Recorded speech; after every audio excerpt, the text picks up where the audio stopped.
ഭീഷണി കൊണ്ട് തുറക്കാൻ പറ്റാത്തൊരു പൂട്ടാ ഹൃദയത്തിൻ്റെത്.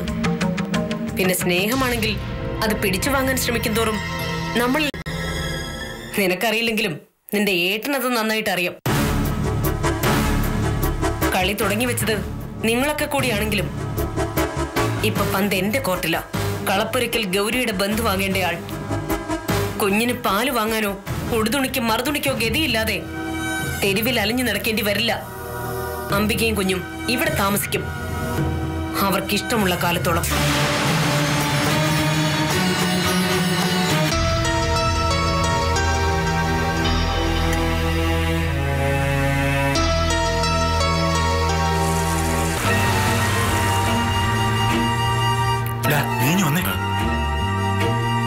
നീ അറിഞ്ഞോ?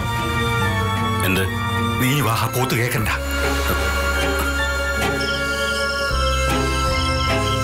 നിന്റെ കെട്ടിയോളും കൊച്ചും ചത്തിട്ടില്ലെന്ന്. ഇത്ര നാളും അവരാശുപത്രിയിലായിരുന്നെന്ന്. അന്ന് ആ കൊച്ചിന്റെ തലപൊട്ടി ചോര വന്നില്ലേ, അതിന്റെ ട്രീറ്റ്മെന്റിലായിരുന്നു. നാശം. എവിടെയെങ്കിലും പോയി തുളഞ്ഞെന്ന് എഴുതിയിരിക്കുമ്പോഴാണ്. അടുത്ത വാർത്ത കൂടി കേട്ടാ നീ ശരിക്കും ഞെട്ടും. അച്ഛൻ പറയേ. ആശുപത്രിയിൽ നിന്ന് ഇറങ്ങിയ അമ്പിയെയും കൊച്ചിനെയും ഡോക്ടർ ഗൗരി വീട്ടിലേക്ക് കൂട്ടിക്കൊണ്ടുപോയെന്ന്. അതെന്തിന്? അവക്ക് പോകാൻ വേറെ ഇടവില്ലല്ലോ. അപ്പോ അവള് മാനസിക അടുത്തെത്തി. അതല്ലടാ ഞാൻ ആലോചിക്കുന്നത്. ആ വീടെന്താ വഴിയമ്പലോ അനാഥാലയമോ മറ്റോ ആണോ? അതെന്താ അച്ഛാ? ആദ്യം മൈനെ അവിടെ ചെന്ന് കയറി, ഇപ്പൊ അമ്പിയെ. ഇതിനിടയിൽ കുറെ നാൾ ആരും അറിയാം അത് സിദ്ധാർത്ഥനും. അവരെന്തെങ്കിലുമൊക്കെ ചെയ്യട്ടെ. ഇനി ഒരു 30 പേരെ കൂടി ആ വീട്ടിൽ കയറ്റി പാർപ്പിക്കട്ടെ. നമ്മുടെ തലയിൽ നിന്ന് ഒഴിഞ്ഞു കിട്ടിയാൽ മാത്രം മതിയല്ലോ. പക്ഷെ ഈ സാഹചര്യം നമുക്ക് ഗുണമാടാ. എന്ത് ഗുണം? നിന്റെ ഭാര്യ അംബികയെ SP ഹരിശങ്കർ അന്യായമായി തടഞ്ഞു വെച്ചിരിക്കുന്നു എന്നും പറഞ്ഞ് കോടതിയിൽ നമ്മൾ ഒരു ഹേബിയസ് കോർപ്പസ് പെറ്റീഷൻ കൊടുക്കുന്നു. എന്നിട്ട് അതിനെ വീണ്ടും കൊണ്ട് എഴുന്നള്ളിക്കണോ? വേണു, നീ നിന്റെ അമ്മയെ പോലെ ആകരുതേ. പറയുന്ന മുഴുവൻ കേക്ക്. എന്നാ അച്ഛൻ പറയ. കോടതിയിൽ ഹാജരാക്കിയാൽ അവൾ എന്തു പറയും? എന്റെ കൂടെ പോരാൻ ഇഷ്ടമല്ലെന്ന് തന്നെ പറയും. അത് തന്നെയാടാ നമുക്ക് വേണ്ടത്. അച്ഛനെന്താ വട്ടാണോ? പിന്നെ എന്തിനാ നമ്മൾ പരാതി കൊടുക്കുന്നേ? അവള് പിന്നെയും ഹരിശങ്കറിന്റെ വീട്ടിലേക്ക് തന്നെ പോട്ടടാ. അങ്ങനെ ഒരു 6 മാസം അങ്ങോട്ട് പോട്ടെ. അത് കഴിയുമ്പോ കുടുംബ കോടതിയിൽ നമ്മൾ വേറൊരു കടലാസം അങ്ങോട്ട് കൊടുക്കുന്നു, ഡൈവേഴ്സ് പെറ്റീഷൻ. ഇത് രണ്ടും തമ്മിൽ എന്താ ബന്ധം? എടാ ചുമ്മാ അങ്ങനെ വിവാഹമോചനം അനുവദിക്കത്തൊന്നുമില്ല. അതിനാധാരമായി സോളിഡായ ഒരു കാരണമുണ്ടായിരിക്കണം. വിവാഹേതര ബന്ധം നല്ല സോളിഡായ ഒരു കാരണമാ. ഹരിശങ്കറും അമ്പിയയും തമ്മിൽ പുറത്തു പറയാൻ കൊള്ളാത്ത ബന്ധമുണ്ടെന്ന് നമ്മൾ കുടുംബ കോടതിയിൽ ആരോപിക്കണം. അതിനുള്ള തെളിവായിട്ട് പഴയ ഹേബിയസ് കോർപ്പസിന്റെ വിധിയുടെ പകർപ്പെടുത്ത് അങ്ങോട്ട് കൊടുക്കണം. ഭർത്താവിന്റെ കൂടെ കഴിയാൻ അവക്ക് ഇഷ്ടമല്ല. എന്നാൽ ഒരു ബന്ധവുമില്ലാത്ത ഒരു അന്യപുരുഷന്റെ കൂടെ താമസിക്കാൻ ഒരു വിസമ്മതവുമില്ല. പച്ചയ്ക്ക് പറഞ്ഞാൽ അങ്ങനെയല്ലേ ആ കേസിൽ അവളുടെ മൊഴി വരുന്നത്. പിന്നെ ഡൈവേഴ്സ് അനുവദിക്കാൻ കോടതിക്ക് ഒരുപാട് ആലോചിക്കേണ്ടി ഒന്നും വരില്ല. എങ്കിൽ പിന്നെ എന്തിനാ 6 മാസം കാത്തിരിക്കുന്നേ? ഹേബിയസ് കോർപ്പസിലെ തീർപ്പ് വന്നാൽ ഉടനെ തന്നെ ഡൈവേഴ്സ് പെറ്റീഷൻ കൊടുത്തൂടെ? എടാ വിവരദോഷി, വിവാഹത്തിന് ശേഷം കുറഞ്ഞത് 6 മാസമെങ്കിലും കഴിഞ്ഞാലേ ഡൈവേഴ്സ് പെറ്റീഷൻ കൊടുക്കാനാവൂ. ഈ കോടതിയിലൊക്കെ ഒരു കാര്യം.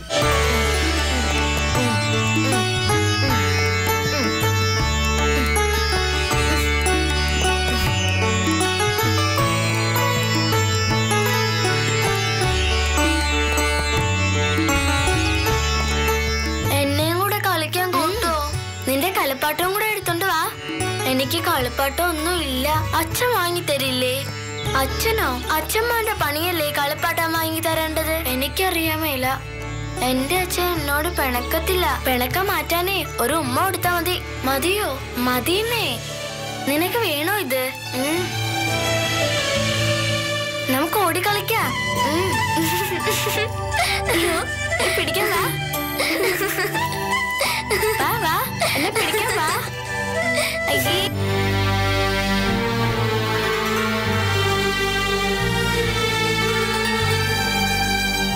അംബികെ, നീ എന്താ ആലോചിക്കുന്നേ? ഞാൻ ഈ കുഞ്ഞിന്റെ കാര്യം ആലോചിക്കായിരുന്നു ചേച്ചി. അവളും ഒരു പെണ്ണായി പോയല്ലോ എന്ന്. ആണായിരുന്നെങ്കിൽ എവിടെയെങ്കിലും വളർന്നോളൂ എന്ന് സമാധാനിച്ചിട്ട് എനിക്ക്. ആണായാലും പെണ്ണായാലും കുഞ്ഞിനൊരമ്മയുടെ തണൽ കൂടിയേ തീരുവമ്പിയെ. അമ്മ എപ്പോഴും പറയുമായിരുന്നു, വഴികാട്ടാൻ അച്ഛൻ മുന്നിലില്ലെങ്കിൽ പെൺമക്കൾ വഴിതെറ്റാൻ എളുപ്പമാണെന്ന്. അച്ഛന്റെ മുഖം തന്നെ ഓർമ്മയില്ല എനിക്ക്. മരിച്ചു പോയതാന്ന് കരുതിയൊരു സമാധാനം ഉണ്ട് അതില്. എന്റെ മോളുടെ കാര്യത്തിലോ?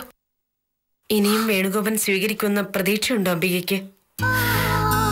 ഇല്ല ചേച്ചി, ഈ അടുത്ത കാലം വരെ അങ്ങനൊരു പ്രതീക്ഷ എനിക്കുണ്ടായിരുന്നു. ഇനി അതില്ല. ഒരു കര മുന്നിൽ കാണാതെയുള്ള തുഴച്ചിലായത് എന്റെ മോൾക്ക് വേണ്ടി. ചേച്ചി പറഞ്ഞത് തന്നെ അതിന്റെ ശരി. ആരുടെ മനസ്സ് ബലമായി പിടിച്ചു വാങ്ങാനാവില്ല നമുക്ക്. ഇപ്പോ എനിക്ക് വിഷമമൊന്നുമില്ല ചേച്ചി. ചിലപ്പോ ആലോചിച്ചുകൊണ്ടിരിക്കുമ്പോ തോന്നും, മറ്റേതോ ലോകത്ത് മറ്റാരും അനുഭവിച്ച കാര്യങ്ങൾ അതൊക്കെയെന്ന്. പ്രണയം, പ്രതീക്ഷ, വിരഹം, ഇതൊന്നുമില്ല ഇപ്പൊ എന്റെ മനസ്സിൽ. ഒരുതരം മരവിപ്പ് മാത്രം. എത്ര ഭംഗിയായിട്ടാ ചേച്ചി ആണുങ്ങളൊക്കെ അഭിനയിക്കുന്നത്. നമ്മളെ കൊണ്ടൊക്കെ അതിന് പറ്റുമോ ചേച്ചി? എല്ലാവരും ഒക്കെ അങ്ങനെ ആവില്ല അംബികെ. ചില ദുരനുഭവങ്ങൾ ഉണ്ടാകുമ്പോ നമുക്ക് തോന്നുന്നതാ അതൊക്കെ. ചേച്ചിക്ക് തോന്നുന്നതാ. ആശിക്കുന്ന പെണ്ണിന്റെ ശരീരം സ്വന്തമാക്കി കഴിയുമ്പോ, അതല്ലെങ്കിൽ അവളുടെ സമ്പത്ത് മുഴുവൻ കൈക്കുമ്പിളിലായി കഴിഞ്ഞ ആണിന് കുടുംബത്തോട് ഒരു വിരക്തി തോന്നും. പലർക്കും പല അളവിലായിരിക്കുമെന്ന് മാത്രം. എന്റെ കാര്യത്തിൽ കുടുംബജീവിതം തുടങ്ങുന്നതിന് മുമ്പ് തന്നെ അതുണ്ടായെന്ന് മാത്രം.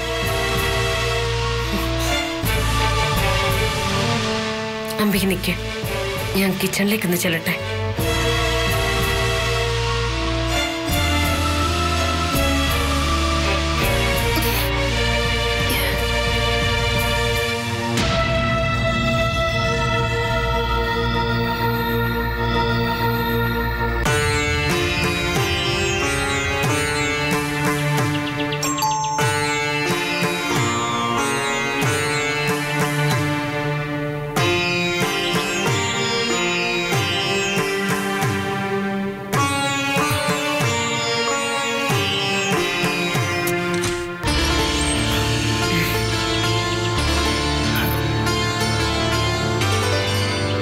അംബികയും മോളും മോളിലുണ്ട്.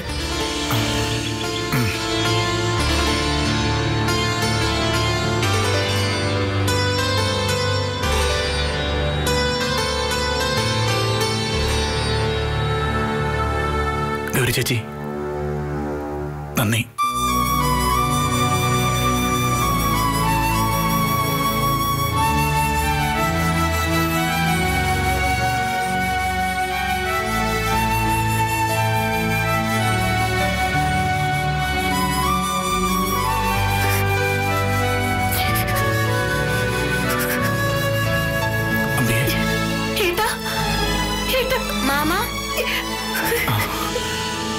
മാമ എവിടെയായിരുന്നു ഇത്രയും നാള്? മാമൻ ഇവിടേക്ക് തന്നെ ഉണ്ടായിരുന്നടാ. എന്നിട്ട് മോള് കണ്ടില്ലല്ലോ.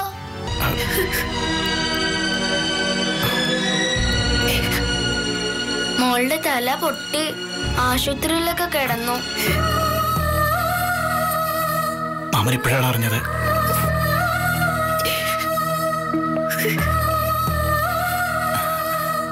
നിനക്കിന്നൊരു വാക്ക് പറയാറുന്നില്ല അംബികെ?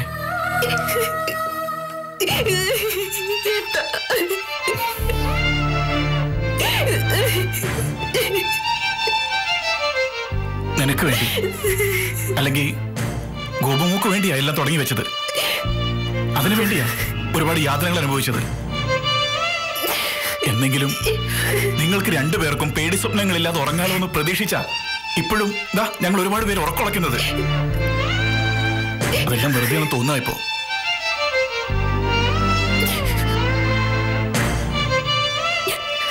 വിവാഹം കഴിച്ചയച്ച പെങ്ങളെ കാണാൻ വരുന്ന ഏട്ടനോട് ഈ അനിയത്തി എന്താ പറയേണ്ടത്? വിവാഹരാത്രിയിൽ അനിയത്തിയെ ഭർത്താവ് മണിയറയിൽ നാട്ടിയിറക്കി വിട്ടെന്നോ? ഏട്ടന്റെ ജീവന്റെ ജീവനായ കുഞ്ഞിനെ ജലപാനം നൽകാതെ പട്ടിണിക്കിട്ടിരിക്കുകയാണെന്നോ?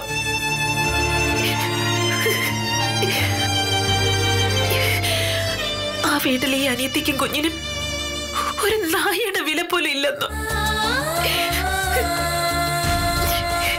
ഇതെല്ലാം വിശദീകരിക്കുന്നതിൽ എളുപ്പമല്ലേ ഏട്ടാ എല്ലാം 2 വാക്കിൽ ഒതുക്കുന്നത്?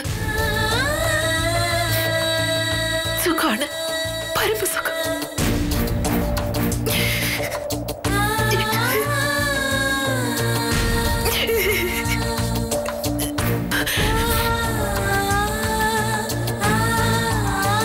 ഞാൻ സ്വയം ക്ഷണിച്ചു വരുത്തിയ വിധി അനുഭവിക്കേണ്ടത് ഞാൻ തന്നെയാ. പിന്നെ എന്തിനായിട്ടാ നിങ്ങളെയൊക്കെ ഞാൻ കഷ്ടപ്പെടുത്തുന്നത്?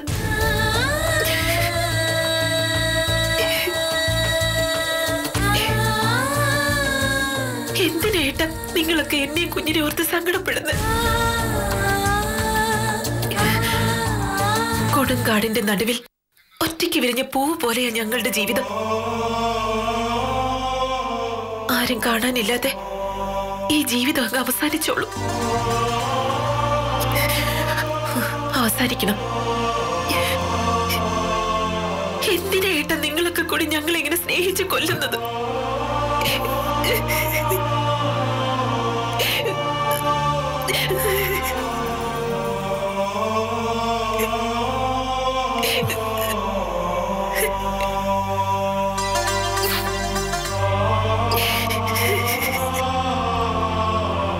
ഒറ്റവാചികെ പറയാനുള്ളൂ.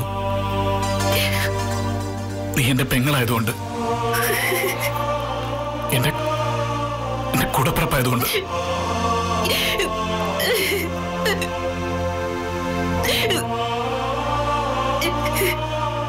എനിക്കൊരു ജീവിതം ഉണ്ടാക്കി തരാൻ വേണ്ടി കുറെ വർഷങ്ങൾ തല്ലിക്കൊഴിച്ച് കളഞ്ഞില്ലേ ഏട്ടൻ?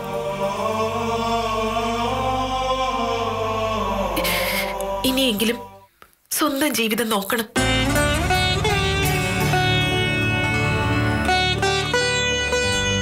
മാനസ അവള് നല്ലവളാ. സ്വന്തം ജീവിതം മാത്രം നോക്കി പോകുന്നവരാ ഇന്നുള്ളവരെല്ലാം. മറ്റൊരാൾക്ക് വേണ്ടി ഒരു 5 മിനിറ്റ് മാറ്റിവെക്കാൻ മനസ്സില്ലാത്തവര്. അതിനിടയില് മാനസയെ പോലൊരു പെണ്ണിനെ കിട്ടാൻ ബുദ്ധിമുട്ടായിട്ടാ. സ്വന്തം ജീവിതത്തെ കുറിച്ച് മാത്രം ചിന്തിക്കാനായിരുന്നെങ്കിൽ നീ പറഞ്ഞതുപോലെ അതെന്നേ ആവായിരുന്നു അംബികെ. മാനസൊരിക്കൽ എന്നോട് പറഞ്ഞിട്ടുണ്ട്, മറ്റുള്ളവർക്ക് വേണ്ടി ജീവിക്കുമ്പോഴാ ഓരോരുത്തരുടെയും ജീവിതത്തിൽ സൗരഭ്യം ഉണ്ടാവുകയെന്ന്. അത് സത്യമെന്ന് ഇപ്പൊ തോന്നുക.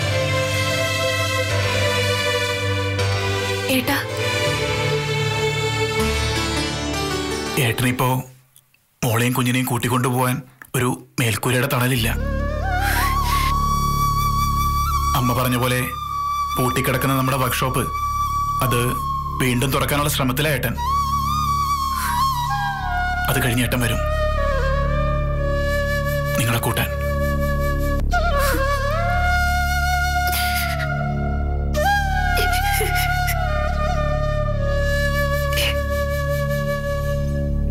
പോട്ടെ മോളൂ. മാമൻ പോണ്ട. മാമ ഇല്ലാത്തപ്പോ എനിക്ക് പേടിയാ. എവിടെ പോയാലും മോളിനെ പേടിക്കണ്ട. ഈ മാമനില്ലേ?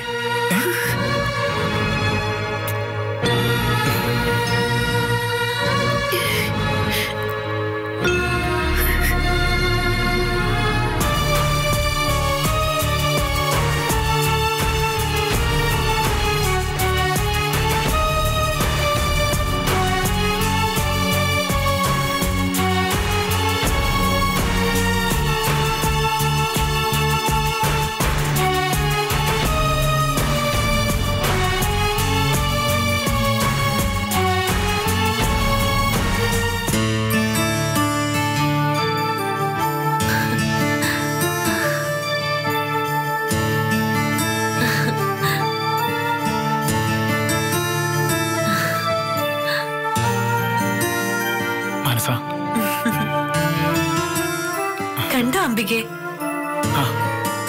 എന്തു പറഞ്ഞു? കുറെ കരഞ്ഞു. എന്നെ പറ്റിയൊന്നും പറഞ്ഞില്ലേ? മാനസൊരു പാവാന്ന് പറഞ്ഞു. പിന്നെ പഴയ ഏതോ ജന്മത്തിൽ ഞാൻ ചെയ്ത പുണ്യത്തിന്റെ ഫലമായിട്ടാ ഇത്രയും നല്ല കുട്ടിയെ കിട്ടിയെന്ന് പറഞ്ഞു. പുണ്യം ചെയ്തത് സിദ്ധാർത്ഥനല്ലല്ലോ, ഞാനല്ലേ. ഏതോ ജന്മത്തിൽ ഒരുപാട് പുണ്യം ചെയ്തിട്ടുണ്ടാവണം ഞാൻ. അല്ലെങ്കിൽ എനിക്ക് കിട്ടില്ല സിദ്ധാർത്ഥന്. ഈ മനസ്സ്. അംബിക ഇനി ഇവിടെ തന്നെ നിൽക്കട്ടെ സിദ്ധു. 2 ദിവസം കൂടി കഴിഞ്ഞാ നമ്മുടെ വിവാഹമല്ലേ. പിന്നെ അംബികയും ഗോപുമോളും ഇവിടെ നിൽക്കുന്നതിൽ ആരും ഒരു തെറ്റും പറയില്ല. ഗൗരി ചേച്ചിക്ക് ഇത്രയും നല്ലൊരു മനസ്സുണ്ടെന്ന് സത്യത്തെ എനിക്കറിയില്ലായിരുന്നു. മനസ്സേ, ഇതുവരെ എനിക്ക് പ്രെഡിക്റ്റ് ചെയ്യാൻ സാധിക്കാത്തൊരു ക്യാരക്ടറാ ഗൗരി ചേച്ചിയുടേത്. ചില സമയത്ത് തോന്നും ഭയങ്കര ദുഷ്ടതയൊക്കെയുള്ള ആളാണെന്ന്, ചിലപ്പോ പഞ്ചപാവമാണെന്നും തോന്നും. മുഖം കറുത്തു മാത്രമേ എന്നോട് ഇതുവരെ ഒരു പെരുമാറിയിട്ടുള്ളൂ. ആ, ഒരു തരത്തിൽ പറഞ്ഞാൽ അതിൽ ന്യായമുണ്ട്. മനസ്സേ, നമുക്ക് ശരിയാണെന്ന് തോന്നുമെങ്കിലും മറ്റുള്ളവർക്ക് മുന്നിൽ വലിയൊരു തെറ്റാ നമ്മൾ ചെയ്തത്. നമ്മുടെ കല്യാണത്തോടുകൂടി തെറ്റുകളെല്ലാം മാഞ്ഞ് ഒരു വലിയ ശരി മാത്രമാവില്ലേ സിദ്ധാർത്ഥ?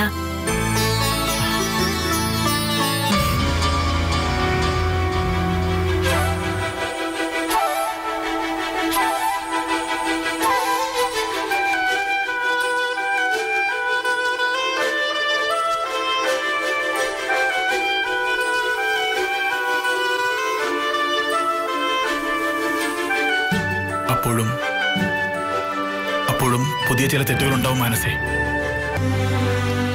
തെറ്റും ശരിയും അങ്ങനെ. ഒന്നുണ്ടെങ്കിൽ അടുത്തതും ഉണ്ടാവും. മറ്റൊരർത്ഥത്തിൽ ഒന്നുണ്ടെങ്കിലേ അടുത്തതുള്ളൂ.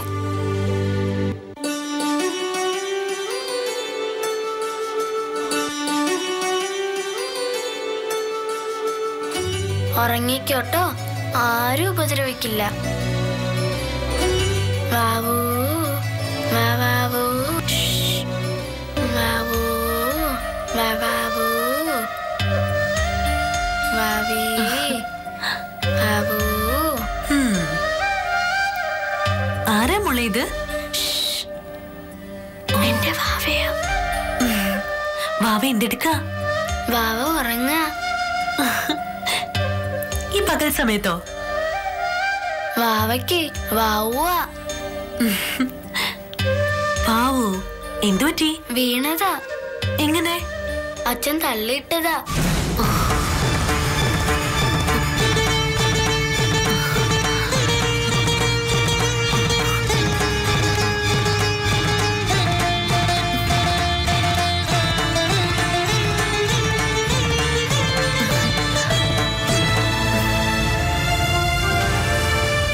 എന്താ വാവയുടെ പേര്? പേരൊന്നും ഇട്ടിട്ടില്ല. നമുക്കൊരു പേരിട്ടാലോ? ഇടാം. ഗോപികയെന്നായാലോ? അത് വേണ്ട.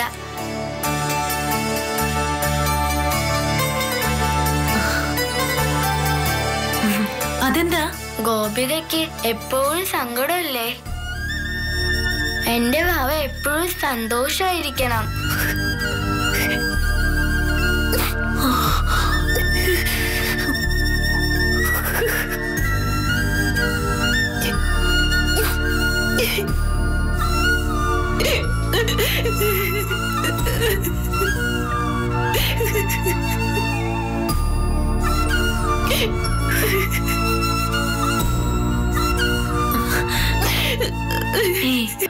എന്താ ഇത്? കുഞ്ഞിനും കാര്യങ്ങൾ തിരിച്ചറിവായി തുടങ്ങി. മനസ്സേ, അത് നല്ലതല്ലേ അംബികെ? കാണാൻ ഒരു നല്ല ലോകം മുന്നിലില്ലെങ്കിൽ അല്പം വൈകി കണ്ണു തുറക്കുന്നത് തന്നെയാ നല്ലത്. ഒരു കാമുകിയും ഭാര്യ എന്ന നിലയിലും ഞാൻ തോറ്റുപോയി. ഇപ്പോ